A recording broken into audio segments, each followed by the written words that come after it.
See, Avery, tell us, okay? You don't mind if somebody, like, in jests calls you Mister or... I don't mind if it's a joke, and if I can hear it and go, well, they're kidding around. It's like there's a current thing of calling everyone queen. Yes, queen, love that. I'm not gonna care about that a whole lot. That's not my generation. That's your generation. I said it was current, didn't I? True. Yes, biatch, yes. Yeah, I get that one. That happens a lot. Okay, alright, go on. But if it's a serious thing, then I'm probably gonna have beef with it. The question is whether or not I say something about it. Yes. Do you find what you perceive yourself to be attractive in another man? So, like, am I building myself into the same person I'll be looking to? Yeah. So, yeah. Absolutely not. Not a chance in hell. Right, I thought not. So opposites attract is the thing here. It's the thing here, yeah. Obviously, I'm not gonna say that's always the case, but if I build myself up to be masculine, a lot of days I find that repulsive in myself. You know, it's shave and make up and do my hair up even in a way I find gender neutral. And it doesn't mesh for me to look for someone like that because it's not what I'm attracted to. I don't want a replica of me, okay? But I go to the gym. I think for my age, not kicking too bad, although I could work on some parts. I go to the gym, I think, not only for me, but because I also find that attractive in a man. I like a man that's kind of not massive or whatever, but that's defined, that is quite athletic or thin, or, you know, I'm sorry to say, I don't find bariatric people. It's my new politically correct word du jour, bariatric. Overweight. I'm sorry, I don't find overweight people attractive, okay? That's just my preference. So I do some kind of, in a way, channel myself to keep up with certain things, like I don't want my body to go south at the age of I'm 50 next year. So I kind of, in a way, inadvertently look for guys like that, that also keep themselves aesthetically trim. So for you, not so much. Yeah, so as opposed to, I suppose, I've got this dichotomy of masc femme that I've been looking for. Most of the time, you prefer someone you can sort of relate to, see yourself in all of it. Because you know, just from instinct, that you're not going to change that mindset. However, it must get very annoying for you. Quite. Because you don't really define yourself as either or. You define yourself as them or they, and certain pronouns, and say like Sam Smith does, you know, and people are respecting what Sam Smith wants in the media with interviews and articles, especially in England. I don't really know about anywhere else, but in England they are using the pronouns they, them, their. There was a bit of a fumble when they first came out because there was a bunch of media places saying, like, Sam Smith has come out, he prefers they, them pronouns. And they just didn't think twice about it, I guess, anywhere between writing and publishing. Yeah, right. So, yeah, what you hear from people commonly when you try to explain how you want to define yourself. Not pigeonhole yourself, define yourself, sorry. No, you're right. I think the most common one would be along the lines of, well, you have to choose. Are you a boy or a girl? Well, you shouldn't be asking that, first of all. You should know better, but whatever, that's how things work. Yeah. I say, well, no, I'm neither, and I explain it to them, and I run through the whole thing, and they say, well, you have to pick one. I did. I picked non-binary. This is where we're at. Well, not that I picked it, but you know what I mean. That's what describes you better. Yeah, that's it. Mm-hmm. And they keep running into that same wall over and over again. Is this, as well as, because I just want to try and get a broad perspective and understanding of what types of people, what kind of background are kind of a bit oblivious to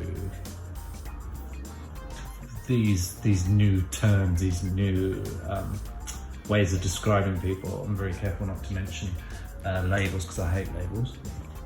So as well as heterosexual people, would you say that you've come across homosexual people that are gay people? I hate the word homosexual. Gay people that are also a little bit unbeknownst to. Yeah, it is quite a bit more common than I expected, actually. Obviously, where I live in small town, it's not many people know about the kind of extras, I suppose, because you've got the core LGBT and then you've got the rest of it. That's a lot of how people see it. Once you go to, say, Brisbane, people see it more. They may not be more accepting, but they may know what it means in the first place, which is a start. Yeah. I would say you shouldn't be saying you're not attracted to any group of people as a monolith. Everyone's varied. Come on. Well, but the thing is, though, You can say in general. I'm honest. Well, that's a virtue, I suppose. But like in general, fair enough. Same, but you don't know what's going to happen in the next. I know what you're saying to a certain degree. It's like somebody sat here and I've asked friends this before. Can you not see? This is what I've asked my friends. Can you not see beauty in black people or Indian people? And some of the friends are like, no. And I don't get that. And I just think that it's wrong to just say emphatically, no, I don't. Simply because they're a different colour. Because, I mean, then I start like comparing and say, and this is going to sound politically incorrect as well, I start comparing a white person who is pretty hideous There are absolutely to a beautiful black man, and I say, which one would you?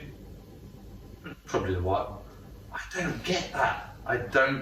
And so I guess what you're saying is that I should just generalise, and I shouldn't say that I would not find any bariatric person attractive, because I might. It's just generally, you've got a type. I'm being told off by a man 3 generations younger. Not a man, but That's it. Oh, fuck, I always get it confused when it I comes was to waiting that. for it on the But slide. I'm pretty good when it comes to they, and they, and all the team. Prominent, yeah, thank you. For people to just have the ability to turn around and say, hey, I'm they, I'm not she, I'm not he, and I don't want to be defined as either one. It seems a trend, I guess. I hate to use the word trend because Makes it trends sound come like and a go. social media They're thing. yeah, and trends are transient. But let's face it, like with gay, sorry, I know you want to say sorry, but I just need to, so I don't sound stupid here. Like when gay people became more fashionable, and I've seen it happen twice, once in my country, once here. I've seen it happen twice. You go from having these role models in my days that were absolutely camp, gregarious and quite insipid to most people, to now having like all these like hunky, masculine and all types of role models, so that your average person who used to think being gay was, you know, horrible and sick, now thinks that's not so bad. So I think that's what's happening now with people with the gender fluid or non-binary people. What do you think about that? I think you would be correct in that. I've noticed that, you know, in a lot of history, it's not at all this common thing. It's not something talked about or addressed. And a large part of why that would be changing, I think, is the media.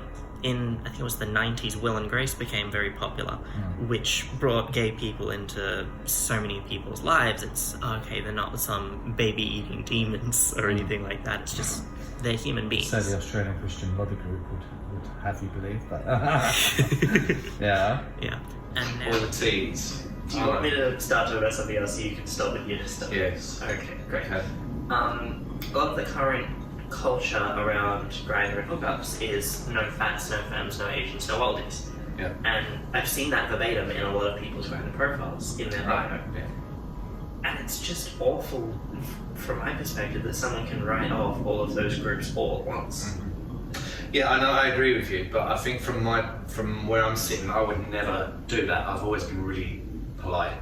You literally just said no fats. No, listen, excuse me, let me backtrack, let me digress. I actually even tried to remember the correct terminology for it. and I said that, no offence, but I just personally don't find it attractive, I'm not going to sit here and say, I might, but I might not.